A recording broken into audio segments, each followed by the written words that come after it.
Israel ने आखिरकार चीनी ईवी व्हीकल यानी इलेक्ट्रॉनिक व्हीकल, जो इलेक्ट्रिक कार्स हैं, इलेक्ट्रिक स्कूटर्स हैं, व्हीकल्स हैं, उनको बैन कर दिया है, ये कहते हुए कि हमें खतरा है जासूसी का।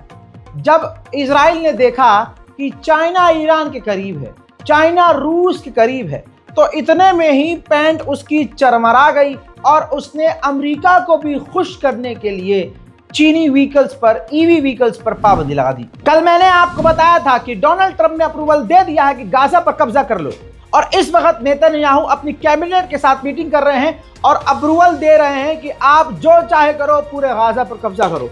लेकिन कहानी यहां पर आकर अटक जाती है कि इजराइल के जो आर्मी चीफ हैं वो राजी नहीं है। उनका कहना कुछ अलग है। उनका साफ कहना है कि पूरे गाजा पर कब्जा गलत होगा, ये हमें नुकसान देगा। मैं आपको पहले ही बोल चुका हूं कि इजराइल का रोल पीछे है, पहला रोल है अमेरिका का। डोनाल्ड ट्रंप एक लालची और बेहद गणलुच्चा आदमी है। इसकी नजर में सिर्फ जमीन है, और जमीन की जहां बात आती है कोई किसी का नहीं है। अरे बाप बेटे का नहीं, बेटे बाप का नहीं, तो अमेरिका इजराइल का क्यों होगा? अमेरिका के डोनाल्ड ट्रंप ने कह दिया है, प्रपोजल तैयार करना शुरू कर दिया है कि हम प्रपोजल देंगे कि पूरे गजा को हम बनाएंगे दोबारा, लेकिन गाजा में हमास नहीं होगा, यानी पूरे गाजा पर अमेरिका का कब्जा होगा। 24 घंटे में 68 लोग मारे गए, जिसमें से 58 से 59 ऐसे लोग हैं जो गाजा में बट रही मदद लेने के लिए गए थे, जिन भूखों को इजराइल ने गोली मारकर कत्ल कर दिया।